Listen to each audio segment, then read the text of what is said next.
Coming up next on the NBA Today. The Charlotte Hornets have defeated the Chicago Bulls. I wasn't all that disappointed we lost on a home floor. And everybody stands in Gond Arena and honors the Chief. I think Seattle is a tough opponent. It's a team that we are possibly going to meet in the Western Conference Finals. Grant Hill has a unique style of his own. Vernon, dipping, hit the win!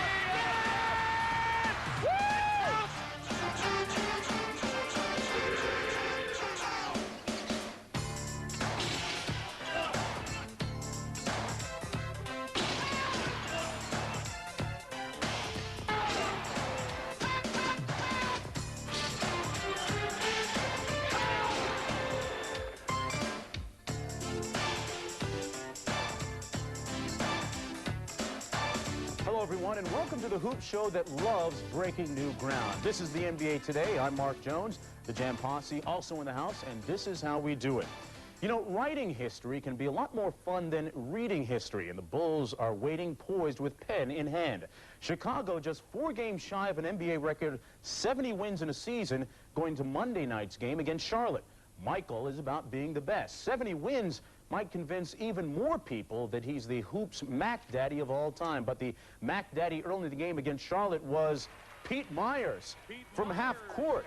Charlotte down 10 at the half. Fourth quarter, though, they come on big time. Del Curry so good coming off screens. Straight butter, baby. He had 19. Matt Geiger. Matt Geiger? Yeah, Matt Geiger. Charlotte led by 12. Now, 9.8 seconds left. The ISO for Tony Kukoc. Little strong off the glass. Pippen missing. Jordan missing. Pippen missing. Charlotte winning. They snap the streak of 44 home straight wins, winning 98-97. I wasn't all that disappointed we lost on a home floor. It's probably okay, go through this kind of a stretch. You know, you're going to go in the playoffs, and if you're undefeated, you think that you're impervious on your home court, and it's good to have reality set in and know that you got to go back out and play hard to win. The Bulls need to go 4-3 the rest of the way to reach 70. 4 of their 7 games are against teams that are out of the playoffs. Chicago is 6-0 against the Cavs, Pistons, and 2-1 against Indiana. Miami stalking the Hornets in the race for the 8th and final playoff spot in the East. A key meeting between the Heat and the Bullets on Monday night. Miami's Tim Hardaway averaging 11 assists over the last 11 games. Enough to feed the needy, and the Heat in need of a win. Washington in need of these 3 guys. Nice threads, nice game, but they're injured. Liddell Eccles for Washington wasn't, though. He was red hot from three-point land. He says, "I love it when you call me Big Papa." He hits another 3, pump-faking Gatling. Then from near the top of the key, representing on Rex Chapman, hitting another 3 ball. I'm telling you, Liddell had candy for everybody. The Bullets win it 111-99. Now, here's the story. The Bullets have the easiest schedule the rest of the way. In the event of a tie in head-to-head competition, Charlotte has the edge on Washington. They could end up tied with the Heat. Miami is now 2-2 against Washington and could be tied with Charlotte, who they play Wednesday. In the event of a tie, a 3-way tie, Charlotte has the edge. All right, David Aldridge is in the house right now. David, let's talk about the race for the 8th and final playoff spot in the East.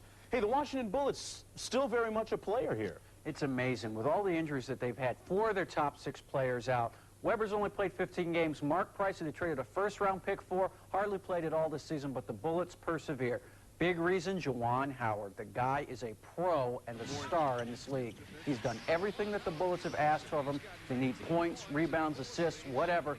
He gets it for them. In addition, he gives them an attitude that will not let them use the injuries as an excuse to not excelling down the stretch. This is a team that's playing an awfully lot like a veteran team. They've won games on the road at Atlanta where they were down 19 and not playing well, came back and won that game, then played very well in San Antonio and won that game. Won at home when they played badly against Philadelphia, won at home when they played very well against Miami. So no matter how they're playing, they're winding up with the wins down the stretch. It's a very impressive stretch for this young team. Charlotte, Miami, and Washington, the way things shake down over the last few games, who do you like for the last spot? Well, I think if you go into the last week of the season, it depends on what Miami and Charlotte do tomorrow night. If Miami wins that game, I think it's going to be a wire job between the 3 teams down the stretch. If Charlotte wins that game, they're going to be 2.5 up with only a few left. I think they'll hold on. Let's take a look at things from 4 through 9. Very tight. 4 through 8, very tight, too. The Knicks, Cavs, and Hawks and Pistons separated by just 2 games in the loss column. Some other notes: Orlando over 500 on the road at 21-17 with 3 road games remaining. Last Tuesday, San Antonio got ambushed by Phoenix. Big deal. 17-game winning streaks in March don't mean much in June, but the Spurs need a little Tylenol for that hangover.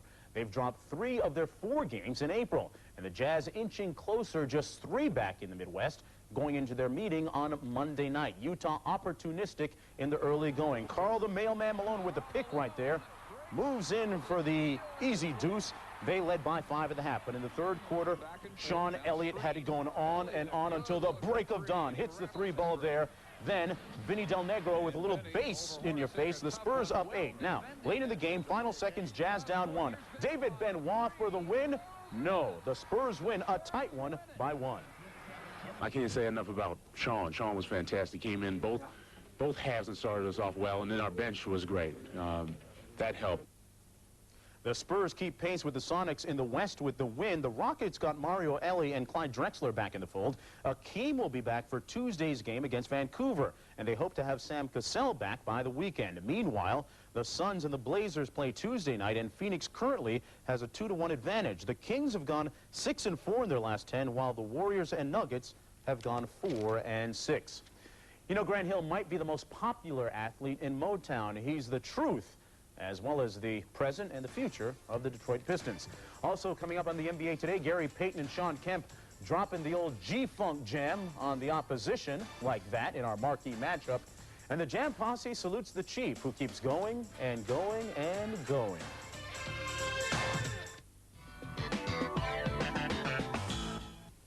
Michael Jordan added to his long list of milestones on Thursday. With 4 steals against the Heat, Jordan became the 4th player ever to get 2,000 steals. MJ joins John Stockton, Mo Cheeks, and Alvin Robertson as the only players to reach that mark. With all-time triple-double leader Magic Johnson on the bench with Achilles tendonitis, his buddy Vlade Divac went out and got his first ever triple-double with 10 points, 10 rebounds, and a career-high 13 assists in a win against the Grizzlies. Sunday in Boston, Grant Hill got his league-leading 9th triple-double of the season with 16 points, 10 boards, and 10 assists in a loss against the Celtics. A change of character for the Knicks on Saturday in Toronto. The usually defensive New Yorkers exploded for 139 points, the most they have ever scored as a franchise since 1988-89. John Starks led the way with a season-high 37. A winless March saw the Bucks lose a franchise record 15 straight games. Tuesday, Milwaukee broke the streak by beating the Pistons. Saturday, the Bucks won their 2nd April game by beating the Nets behind a season-high 19 points from rookie Sean Rexford. The Rockets ended their 7-game losing streak Tuesday in Oakland as they beat the Warriors 112-106. The hero was CBA refugee Sam Mack, who made the most of his chance to shine as he dropped in a career-high 38 points, including 6 threes. The Mac Daddy helped the defending champs avoid their longest losing streak since 1983.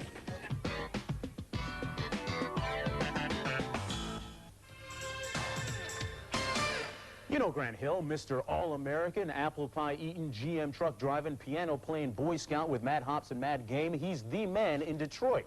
Hill trying to bring back the days of Detroit's back-to-back titles. He racks up triple-doubles and then gives you that, yeah-so look. A modest superstar who evokes memories of a former legend. Carl Ravitch has more. Larry Bird is, arguably the best player to ever play the game, and I'm just in my 2nd season. He, scoring, rebounding, leadership, whatever it took to win, and he did it. While Grant Hill is speaking of a former number 33, one could easily speak of him in that same breath. Hill and Bird. Their games are different, yet their roles on their teams are alike. I think he's learned from year 1 to year 2 how to control a game. Last year he just did it strictly on ability. This year he's thinking and controlling the games. Both 33s maximize their abilities, achieving numbers that nearly mirror each other. Hill's 2nd year, 21 points, nearly 10 boards, and 7 assists per game. Bird's 2nd year, 21 points, nearly 11 boards, and 5.5 assists per game. Similar numbers, yet acquired in different fashions. Larry, what he would do was work on his jumper, and then he'd drive. And Grant Hill's just the opposite. If you give him the jumper, he will take it, but his forte is really driving to the basket. Larry Bird is a great three-point shooter, and that helps set up the rest of his game. I don't think that's really the biggest part of what Grant Hill does. Grant Hill is a take-it-to-the-basket guy with power.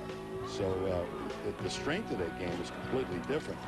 Overall, I think Grant Hill has a unique style of his own, and that's what makes stars, when you have your own unique style. And Larry was one, Magic's one, Mike was one, Grant's one, you know, people like that. Despite the contrast in styles, what's clear is the similarity of what each 33 either meant or means to his team. You know, if you want to have a comparison of his impact on our team and the fact that when the game is on the line, we want the ball in his hands either for himself or for someone else, then I would say that that's a fair comparison.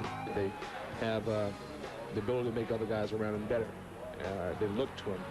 So he's getting other guys involved. Larry did the same thing. If Larry Bird wanted to score 35 points a game, he could have done that. Grant has the ability to do that. But these guys are total team players. Those qualities stand out. Just having the overall game, Bird could pass the ball, could rebound, could score, could make defensive plays, and Grant can do all of those things. I think that's what makes him a special player. Both of them are consummate competitors, and that underlies an entire guy's career. They will go out and know that they have to continue to improve, expand their game as the defenses start to learn their moves, and just play the game the best they know how all the time. And that's the similarities between Hill and Larry Bird. Growing up, I was always a Lakers fan, and I used to really dislike the Celtics and dislike Larry Bird. But as I got older and as I began to understand the game a lot more, I really appreciated what he did. And you know, I've gotten all the tapes, almost all the tapes of when Boston played the Pistons, and I've been able to watch him, and really it was beautiful to watch. And the way he plays, he wasn't the most athletic guy, but he was so smart, and he knew how to maximize what he had. Over a decade and a half ago, one number 33 was given the ball, and he brought pride back to a faltering franchise. Today, another 33 is in the same situation. We put the ball in his hands this year and ask him to lead our team. I enjoy having the ball in my hands. Hopefully my teammates enjoy it as well. Him being the central point now, all you can do is support that and let a guy know, listen, you're the guy now, it's your era, and I'm going to follow your lead. Hey, if your radio isn't turned on ESPN radio, it isn't turned on. Sunday at 3:07 Eastern, Charles does Hollywood. Jim Durham and Jack Ramsey with the call. Some games to watch this week. Blazers and Suns battling for 6th in the West. The Heat and the Hornets fight for the final spot in the East, while Cleveland chases New York for home court, also in the East. You know, defensively, Seattle has more different looks than a Halloween party. And it's straight up scary for opponents when they start turning it over against the Sonics' half-court trap. But Avery Gumbo Johnson and Vinny Del Negro of San Antonio have the best assist-to-turnover ratio in the league. Our marquee matchup featuring the two top guns in the West. After falling twice to the Sonics in their first two meetings this season, the Spurs sent Seattle a big message the last time they met by handing the Sonics only their third home loss of this campaign. And as both teams ready for the playoffs, they know they aren't the same teams who failed to meet last year's postseason expectations. They've come back, I guess, with more of a focus now to know that this is their chance to really, penetrate in the playoffs and get better. So, their guys are more mature now, so it's showing in the way that they're playing this year. I think their personality is more diversified, especially offensively. I think they probably have taken over for Phoenix is, in my opinion, the most explosive offensive team. But defusing the Spurs' #1 weapon, David Robinson, will be priority one in Seattle's defensive game plan. But how do you do it? Crowded with players, don't give him the baseline drive, what you like to do. Contest his jump shot and try to keep your hand in his face. Kemp, the Sonics' answer to the Admiral, is netting 23 per game against the Spurs, who have yet to solve the matchup problems caused by the Rain Man. You have to give him great attention. I don't know that you need to double team him all the time. I think the best case scenario is to get him as far away from the basket as possible so he can't dunk it. Cuts into the lane, hands to Sean, step back. Just flat powered up a sledgehammer jam. The game also features a dynamite matchup at the point where the ever-improving Avery Johnson will have to contend with the inside-out game that Gary Payton brings to the floor.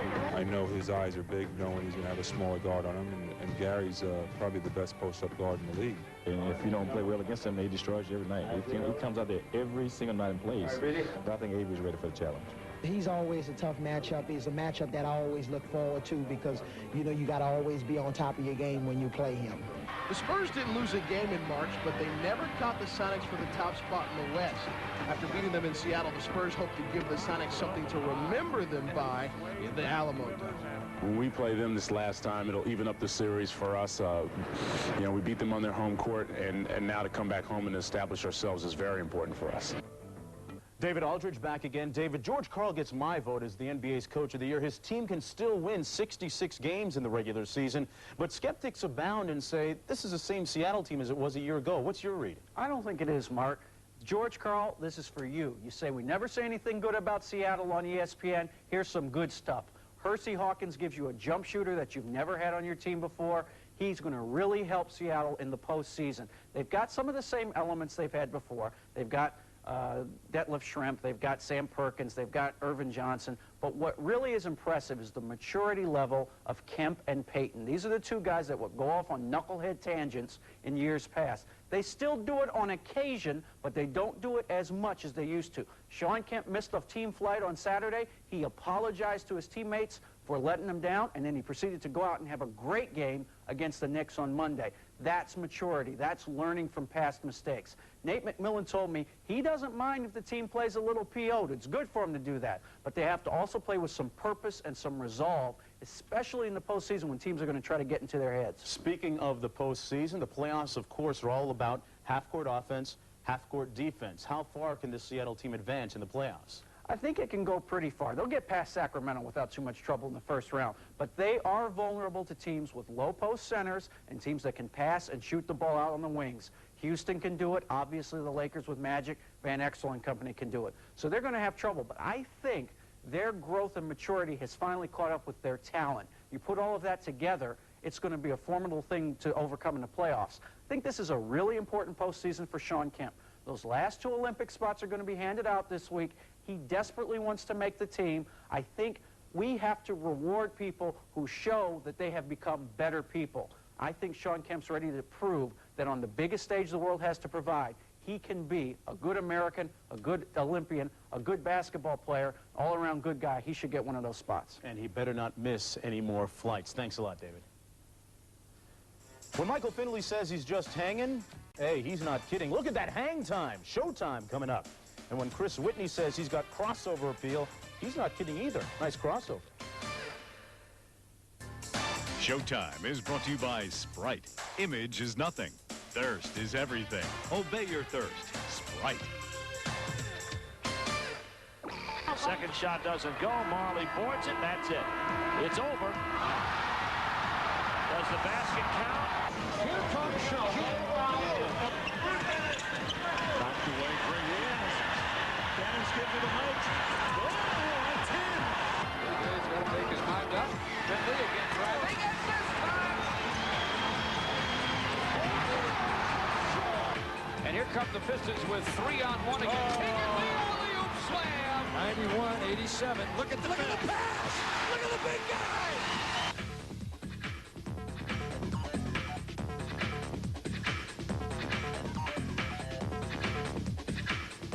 Right to Henry, he'll take that to right to the base. Reverse it.